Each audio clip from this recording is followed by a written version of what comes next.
Pemberian ampunan baik amnesti untuk terpidana Hasto Kristianto dan abolisi untuk Tom Lembong oleh Presiden Prabowo mengejutkan publik. Pasalnya keduanya terlibat dalam tindak pidana korupsi. Bagaimana sebenarnya aturan untuk pemberian ampunan baik amnesti maupun abolisi? Kita akan bahas dengan sejumlah narasumber yang sudah hadir melalui sambungan daring, saudara. Di antara Direktur Parameter Politik Indonesia Adi Prayitno, kemudian Guru Besar Ilmu Hukum Universitas Al-Azhar Indonesia Profesor Suparji Ahmad, dan peneliti Pusat Kajian Anti Korupsi Pukat UGM Zainur Rohman. Selamat pagi, Bapak-bapak. Ya, Pak. Selamat pagi. Pagi-pagi. Baik, pertama saya ke Prof. Suparji dulu. Kita harus clearkan dulu nih terkait dengan abolisi dan juga amnesti. Ini kan kedua tokoh ini diberikan pengampunan yang berbeda gitu ya. Amnesti buat Hasto, kemudian abolisi buat Tom Lembong. Sementara kalau kita perhatikan dalam tahapan hukum ini, Prof. Suparji, ini sebenarnya kan sama-sama setelah divonis gitu ya. Bahkan akan ada rencana untuk banding gitu, yang artinya memang belum kekuatan hukum tetap, belum inkrah. Anda melihatnya ini amnesti untuk Hasto sudah tepat atau belum? Kalau misalnya Tom Lembong kan abolisi, oke, proses hukum dihentikan. Tapi kalau untuk amnesti Hasto seperti apa, Prof. Suparji? Ya, saya kira kaitan dengan hak yang diberikan ya Presiden kepada dua ya, terdakwa ya, karena memang belum inkrah ya, karena belum menjalani putusan dan belum dieksekusi, masih upaya banding gitu. Memang ini sesuatu yang pada satu sisi merupakan hak presiden dan digunakan pertimbangan DPR, dan ada dua hal yang dipakai. Pada satu sisi adalah abolisi dan pada sisi yang lain adalah amnesti kan gitu. Nah, abolisi diberikan kepada Tom Lembong, amnesti diberikan kepada Hasto. Dan secara teknis yuridis kan sebetulnya pada dasarnya sebenarnya adalah penghapusan pidana kan itu. Tetapi amnesti dalam konteks sebuah penghapusan, sementara abolisi adalah dalam konteks penghentian penuntutan gitu. Maka ketika menggunakan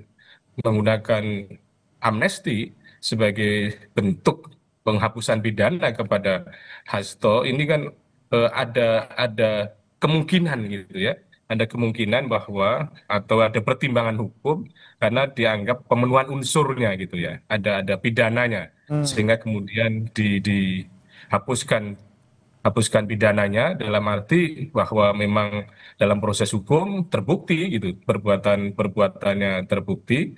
Sementara dalam konteks abolisi ya yang diberikan kepada Tom Lembong itu karena mendengar bahwa di dalam putusan pengadilan tidak ada mens rea, pada yang bersangkutan tidak mendapatkan keuntungan apa-apa, dan kemudian publik menyuarakan itu, sehingga dengan demikian pada akhirnya dihentikanlah penuntutannya, hentikanlah proses hukumnya, karena dengan menggunakan suara masyarakat bahwa memang unsur-unsur yang dilakukan oleh Tom Lembong atau perbuatan-perbuatan yang dilakukan oleh Tom Lembong itu tidak memenuhi unsur pidana, sehingga Oke, kemudian dihentikan proses hukumnya. oke. Sementara dalam konteks Hasto, bahwa ada uraian-uraian pemenuhan-pemenuhan unsur tadi itu yang kemudian bisa kita tangkap mengapa kemudian ada penggunaan dua istilah yang berbeda dalam konteks dua dua orang tersebut gitu. Tetapi pada Oke. sisi yang lain ya Jadi kita harus pertimbangannya adalah di hargailah gitu ya ada tidaknya pertimbangan pembunuhan presiden. unsur pidana di sana ya, Prof. Suparji. Tapi kalau kita lihat mekanismenya, misalnya ini kan sudah ada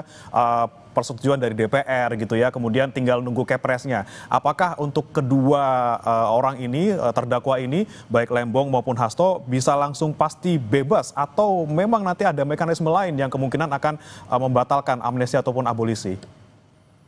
Ya, kan nanti akan keluar keputusan presiden yang kemudian akhirnya akan membebaskan kepada keduanya kan itu.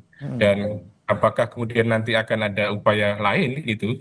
Tentunya dalam konteks ini saya kira memang ini menjadi suatu putusan yang final, tetapi bisa saja nanti ada keputusan presiden kan, bisa saja kemudian misalnya digugat pada petun kan. Ini kan bisa satu putusan yang bisa final individual dan konkret gitu. Tetapi itu antara lain. Tetapi kalau mekanisme upaya hukum luar biasa pada konteks ini memang pada akhirnya sangat sangat bisa saja dibuka peluang kan seandainya ada novum. Tetapi kalau kita cermati ya bahwa proses hukum ini kan sekarang pada tahap banding dan kemudian keluar nanti keputusan presiden tentang amnesti dan kemudian abolisi. Maka upaya hukum apa yang bisa dilakukan dalam sebuah keputusan pejabat tata usaha negara yang final individual dan konkret, maka salah satu peluangnya bisa kemudian digugat tun misalnya saja karena tidak sesuai dengan peraturan perundang-undangan atas asas umum pemerintahan yang baik kan gitu. Atau Oke. pada sisi yang lain, seandainya nanti misalnya eh, PK, tapi PK ini kan pada satu sisi kejaksaan maupun KPK kan sudah tidak ada peluang lagi untuk mengajukan PK. Jadi memang memang ini pada akhirnya sebagai sesuatu yang kemudian akan dilaksanakan dan kemungkinan Oke. akan menjadi sesuatu yang inkrah, artinya tidak teruangnya ada tetapi sangat kecil kemungkinan Oke. terbuka gitu loh. Oke, Gitu. ada peluang tapi kecil, tapi memang kalau untuk upaya luar biasa abolisi dan juga amnesti ini bisa dipastikan akan final gitu ya. Kemudian saya mau ke Mas Zainur Rohman terlebih dahulu. Mas Zainur, ini kan kemudian kita lihat amnesti dan juga abolisi diberikan untuk terdakwa kasus korupsi. Ini menimpa politisi seperti itu. Anda melihatnya seperti apa? Apakah memang pantas diberikan kepada kedua terdakwa ini? Ya, sebenarnya ini Mas, justru yang menjadi pertanyaan publik, 1.116 orang lainnya itu siapa? Ini yang dibahas baru dua orang, baru Tom Lembong dan Hasto. Masih ada 1.000 lebih lainnya, dan itu belum disampaikan oleh Kementerian Hukum maupun oleh DPR, siapa-siapa saja mereka. Jangan-jangan juga ada daftar para terpidana atau terdakwa tindak pidana korupsi, begitu. Nah, kalau dari sisi rencana presiden, memang presiden pernah melontarkan beberapa bulan yang lalu bahwa presiden akan memberikan pengampunan kepada pelaku tindak pidana korupsi asal bersedia mengembalikan kerugian keuangan negara yang telah dinikmati oleh mereka. Nah, ketika presiden menyampaikan itu, Pukat menyampaikan penolakan. Mengapa? Karena untuk tipikor tidak semestinya digunakan pendekatan baik itu amnesti maupun abolisi. Mengapa? Karena kalau konsep dasar secara ketatanegaraan ya, pemberian amnesti atau abolisi itu adalah kewenangan dari kepala negara untuk mengampuni para pelaku tindak pidana ya yang terkait dengan persoalan perbedaan politik ya yang mengancam Ya. keutuhan negara. Amnesti itu kan kata dasarnya amnesia gitu ya, melupakan gitu ya. Dalam praktik terdahulu di Indonesia itu digunakan misalnya untuk mengampuni orang-orang yang berseberangan dengan pemerintah pusat, apakah itu eksponen GAM, Fretilin, Papua Merdeka, atau juga dalam konteks sekitar reformasi 98 diberikan untuk mengampuni para aktivis yang dijerat hukum oleh penguasa waktu itu. Mengapa akan digunakan untuk menjerat pelaku tindak pidana korupsi? Apakah para pelaku tindak pidana korupsi ini dalam tanda kutip mengancam keutuhan negara gitu ya. Jadi sebenarnya ini adalah kepentingan untuk negara. Nah, sedangkan dalam konteks ini yang diberikan oleh Presiden Prabowo, saya katakan, saya melihat ini lebih kepada konteks politik. Jadi politik kekuasaan elektoral begitu ya, bukan untuk politik kekuasaan negara, menyatukan bangsa yang beresiko akan pecah, yang beresiko terus-menerus berada dalam turmoil karena perbedaan pandangan antara pemerintah pusat dan eksponen di daerah misalnya. Jadi menurut saya kalau dilihat dari konsep dasarnya itu sebenarnya kita kritik betul gitu. Tetapi memang di lain sisi kita lihat ada memang kejanggalan-kejanggalan di dalam persidangan-persidangan perkara tindak pidana korupsi. Khususnya adalah ketika aparat penegak hukum, baik itu JPU maupun hakim, tidak memperhatikan asas-asas dasar di dalam hukum pidana, khususnya terkait dengan kesalahan gitu ya. Sehingga memang gitu ya, butuh solusi. Tetapi solusi yang diambil kemudian adalah menggunakan pendekatan amnesti dan abolisi ini yang tidak lazim untuk digunakan untuk menyelesaikan persoalan-persoalan politik. Kalau kita lihat misalnya ada sebagian pihak yang menuduh bahwa perkara-perkara hukum ini adalah perkara-perkara yang berbau atau bermotif politik gitu ya. Ini kan terkait dengan politik elektoral gitu ya, Oke. bukan politik kebangsaan. Kan Oke. mereka bukan mau menuntut memisahkan diri dari NKRI begitu ya. Sehingga seharusnya yang dibenahi Ya. adalah proses penegakan hukumnya, dilakukan reformasi terhadap sistem penegakan hukum, mulai Oke, dari substansi hukumnya, perbaiki pasal 2 ayat 1 dan pasal 3 Undang-Undang Tipikor, perbaiki juga aparat oke, penegak hukumnya, jangan mudah digunakan untuk kepentingan politik, oke. kemudian juga perbaiki bagaimana sistem penegakan hukum secara keseluruhan. Jadi menurut saya memang ini kemudian main semacam apa ya, perbuatan politik Ya, menggunakan tangan hukum diselesaikan menggunakan keputusan politik yang oke. juga memang punya basis hukum di dalam Undang-Undang Dasar Jadi 1945. pemberian Artinya gitu ya, amnesti dan juga abolisi ini ini kita masih kental dengan bertanya-tanya, Mas. konteks politik kekuasaan, bukan kepentingan negara. Saya menangkap poin Anda. Saya mau ke Mas Adi. Mas Adi, Anda melihatnya seperti apa? Benarkah memang kemudian melihat amnesti dan juga abolisi ini diberikan karena konteksnya lebih ke politik kekuasaan, bukan kepentingan negara? Karena ini diberikan kemudian dikala kita lagi nyorot soal PDIP gitu ya. Mereka lagi punya hajatan besar di sana. Kemudian kemarin juga ada sempat isu terkait pelemahan PDIP di sana. Katanya ditarget akan dapat 7% saja di 2029. Anda melihatnya seperti apa, Mas Adi? Ya kalau kita mendengarkan statement yang disampaikan oleh Menteri Hukum ya dalam memberikan keterangan pers terkait dengan abolisi dan amnesti itu kan argumennya dua. Demi kepentingan bangsa dan negara, yang kedua itu adalah demi kondusivitas untuk membangun harmoni dan kerjasama dengan berbagai begitu banyak elemen. Itulah yang kemudian disebut oleh publik sebagai sebuah tafsir bagaimana ada unsur-unsur politik yang sebenarnya muncul dalam konteks abolisi dan amnesti, yaitu untuk menjaga kondusivitas dan harmoni untuk membangun bagaimana bangsa di masa-masa yang akan datang.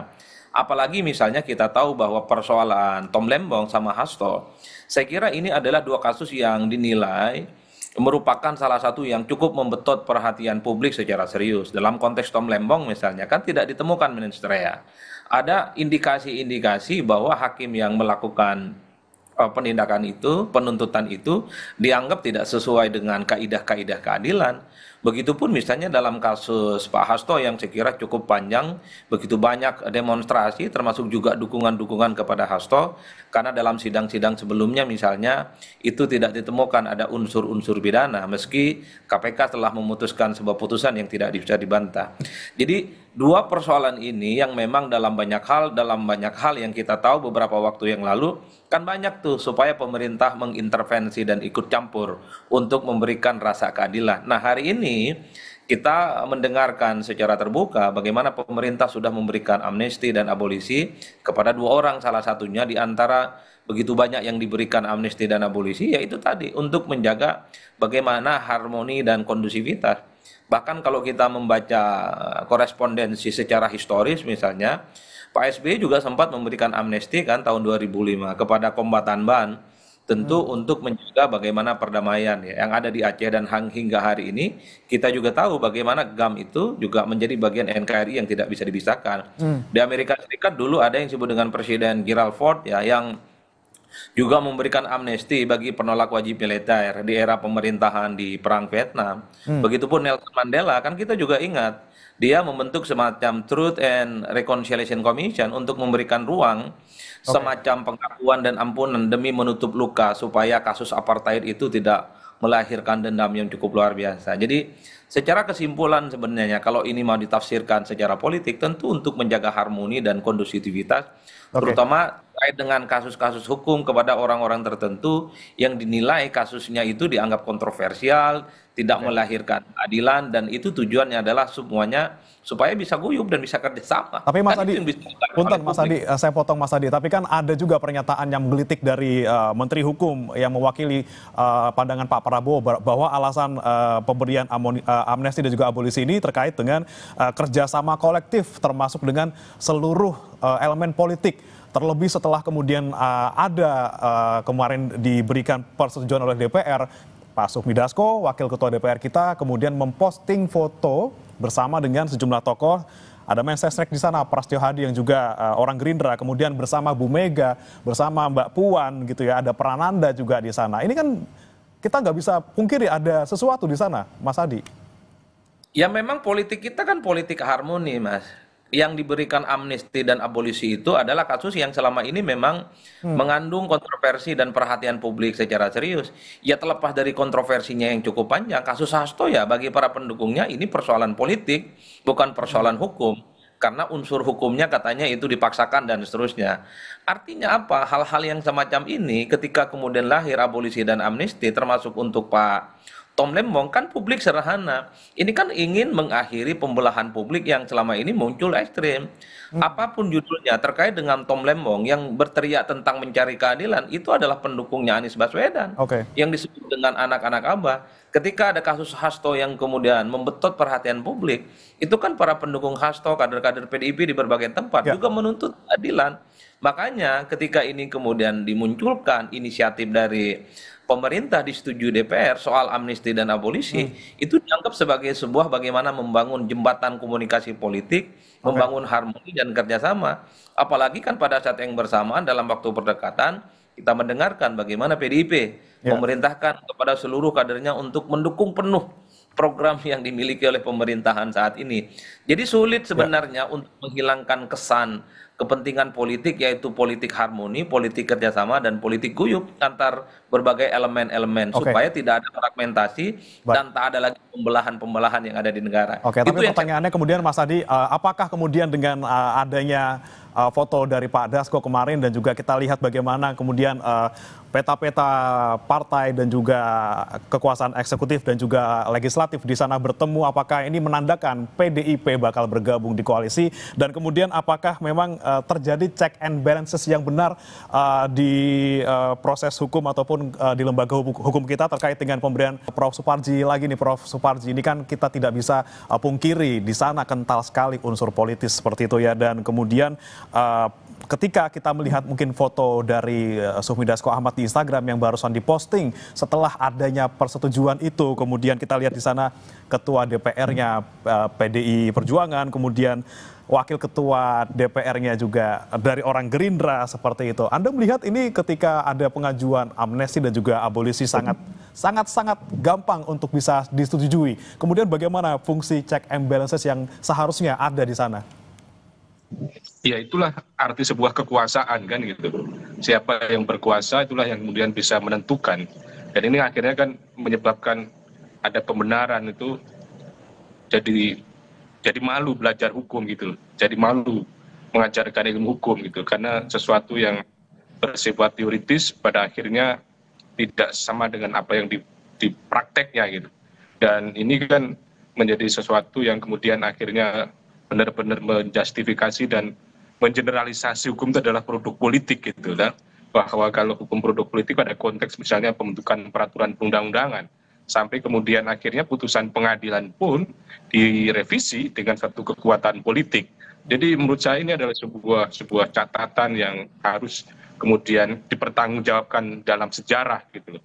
Bagaimana pada akhirnya pejabat atau kemudian penguasa ini memberikan semacam pembelajaran, semacam teknik pengelolaan negara yang kemudian betul-betul bersandar pada teori dan filsafat bernegara maupun ilmu.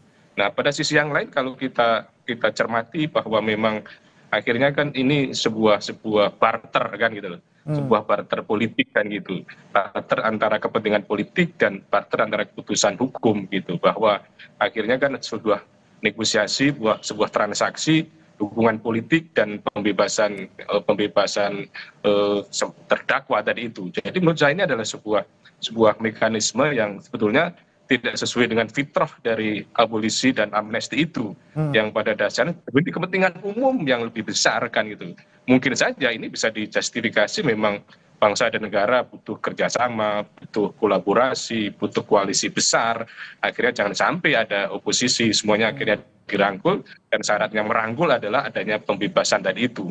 Tadi itulah yang menurut saya perlu ada sebuah pertanggungjawaban yang secara ilmiah, secara yuridis dari pembuat kebijakan ini. Sehingga kita ini yang mengajarkan di dunia kampus ada landasan yang bisa dipertanggungjawabkan secara objektif dan rasional. Gitu. Oke. Menarik tadi transaksi politik, hukum ditukar dengan politik. Anda melihatnya Mas Adi Praitno ketika kemudian ada amnesti dan juga abolisi yang kita lihat kemarin sangat kental dalam tanda kutip transaksi politiknya. Benarkah nanti bakal PDIP bergabung bersama koalisi Pak Prabowo? Kalau mau jujur sebenarnya saya tidak terlampau yakin PDIP secara formal bergabung dengan pemerintahan Prabowo Subianto dan Gibran Rakabuming Raka. Pertama tentu tidak ada alasan urgensi untuk menjadikan PDIP sebagai bagian dari koalisi pemerintah. Mengingat hampir 90% partai-partai koalisi pendukung Prabowo Gibran itu kan solid dan tidak ada gejolak apapun. Posisi PDIP menjadi penting kalau sudah mulai muncul oposisi dari dalam. Partai-partai pendukung pemerintah suka protes, suka jadi oposisi, dan resisten dengan berbagai begitu banyak kebijakan-kebijakan yang muncul. Maka disitulah sepertinya relevansi PDIP untuk dirangkul supaya untuk menambah kekuatan politik. Nah yang kedua, secara prinsip kalau kita mau jujur sebenarnya, tanpa bergabung secara formal sekalipun, PDIP itu dalam banyak hal sudah memberikan dukungan penuh secara total terkait dengan kebijakan-kebijakan strategis pemerintah. Kita bisa cek satu-satu. Ketika ada kenaikan PPN 12% beberapa waktu yang lalu, itu kan didukung secara penuh. Tak satu pun kader dan elit-elit PDIP itu protes. Ketika misalnya ada revisi Undang-Undang TNI, yang paling depan wajah yang kemudian mempelopori revisi undang-undang ini adalah kawan-kawan PDIP. Begitupun program-program lain, soal program makan bergizi gratis, sekolah rakyat, kemudian penurunan tarif dan seterusnya. PDIP mendukung secara penuh. Oleh karena itu bagi saya secara prinsip sebenarnya dalam praktiknya PDIP dalam banyak hal tidak terlampau memberikan apa yang disebut dengan check and balances. Karena dalam praktiknya PDIP itu sudah menjadi bagian dari pemerintah. Wajar kalau kemudian banyak pihak yang mengatakan PDIP saja ini luarnya doang yang kelihatan merah, dalamannya itu sudah wajah pemerintah. Inilah yang saya kira bagi saya tanpa harus ada abolisi ataupun amnesti yang muncul sehari dua hari ini, secara praktik misalnya kita bisa melihat bagaimana memang PDIP ada kecenderungan untuk siap bekerja sama dengan pemerintahan Pak Prabowo dan Gibran di masa-masa yang akan datang. Oleh karena itu sekalipun ada amnesti misalnya kepada Hasto, bagi saya ini tidak akan misalnya akan membuat otomatis PDIP menjadi bagian di dalamnya. PDIP sepertinya menjaga jarak dengan kekuasaan, ingin terlihat berada di luar. Tentu secara praktek mereka akan memberikan dukungan secara penuh. Instruksi itu disampaikan ketika di Bintek misalnya di Bali beberapa waktu yang lalu, meminta kepada seluruh pengurus, fungsionaris dan seluruh kader PDIP tegak lurus dengan semua program-program yang dimiliki oleh pemerintah saat ini. Bagi saya itu clear, sebuah statement, sebuah manifesto bagaimana PDIP sebenarnya sudah menjadi bagian dari kubu pemerintah tanpa harus ada menteri yang ada di dalamnya. Oke, transaksi politik dalam tanda kutip ini memang kalau di sisinya Pak Prabowo tidak terlalu butuh gitu ya kalau kata Anda, karena memang sudah dapat dukungan yang luar biasa 90% lebih gitu ya. Kemudian tapi dari sisi lain gitu Mas Adi, kalau Anda melihatnya dari PDIP-nya sendiri kan memang sebenarnya lagi butuh nih dalam tanda kutip. Tolong dong bebasin Pak Hasto gitu ya, karena sekarang lagi gonjang-ganjing partai saya kalau tidak punya sekjen gitu. Mas Adi. Ya Mas?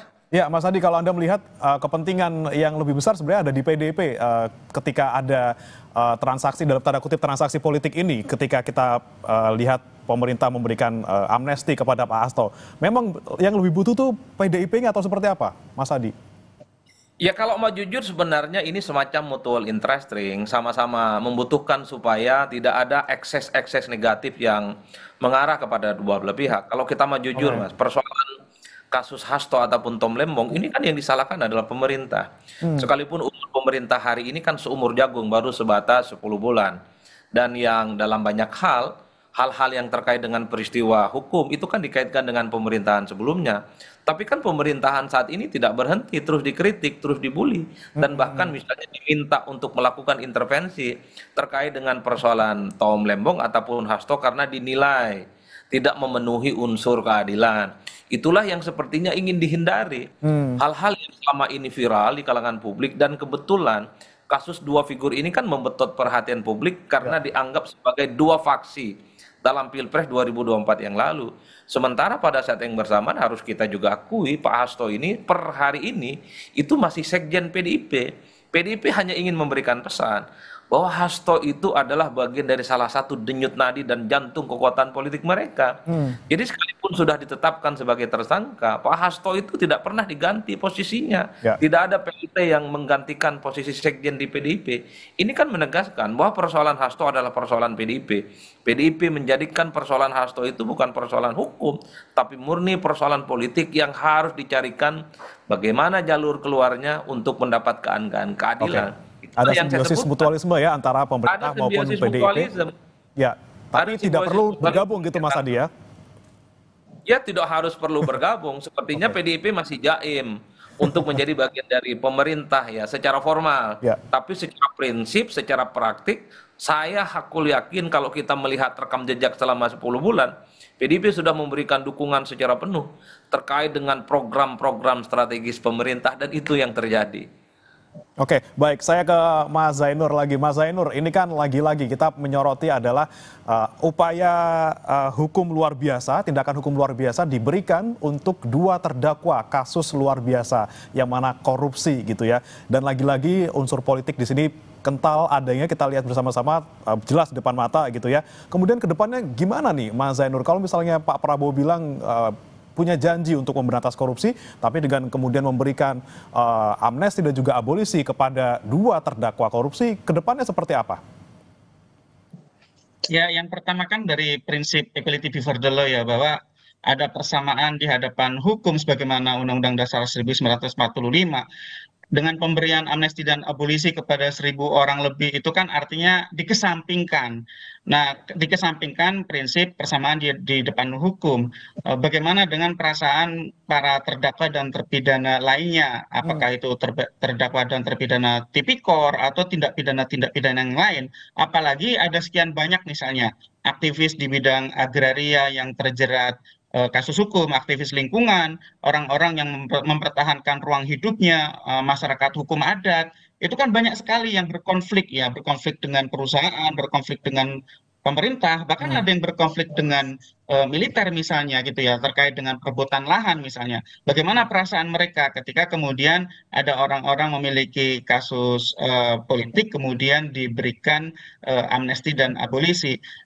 Saya setuju agar kasus-kasus yang janggal itu dikoreksi. Tetapi cara koreksinya itu yang harus betul. Cara koreksinya adalah menggunakan mekanisme hukum, gitu ya. Jadi kasus hukum itu diselesaikannya dengan cara hukum. Ketika misalnya akan dilakukan penuntutan oleh kejaksaan terhadap perkara-perkara yang ada nuansa politiknya sangat kuat, sedangkan bukti hukumnya sangat lemah, ya seharusnya aparat penegak hukum itu yang kemudian diperbaiki, direformasi, dikendalikan agar mereka tidak abuse of power, begitu ya. Di dalam kebetulan saya punya pendapat yang berbeda terhadap dua perkara itu ya, perkara Tom Lembong dan perkara Hasto gitu ya.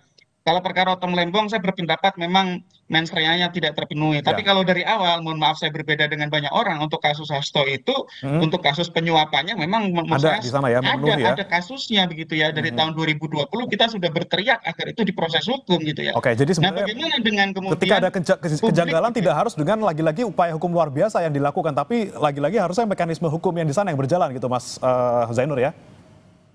Betul, ke depan kalau seperti ini akan digunakan terus-menerus Mas, gitu ya. Ke depan ada kebutuhan politik untuk mengendalikan orang, menundukkan orang. Jadi tuman gitu ya kalau kita misalnya ujuk-ujuk sedikit-sedikit kasih ampunan gitu, apalagi ada unsur politis di sana. Betul. Baik, saya tangkap maksud Anda Mas Zainur. Terima kasih Mas Zainur Rohman, peneliti Pukat UGM, kemudian yang sudah bergabung juga Mas Adi Praetno, Direktur Eksekutif Parameter Politik, dan juga Prof.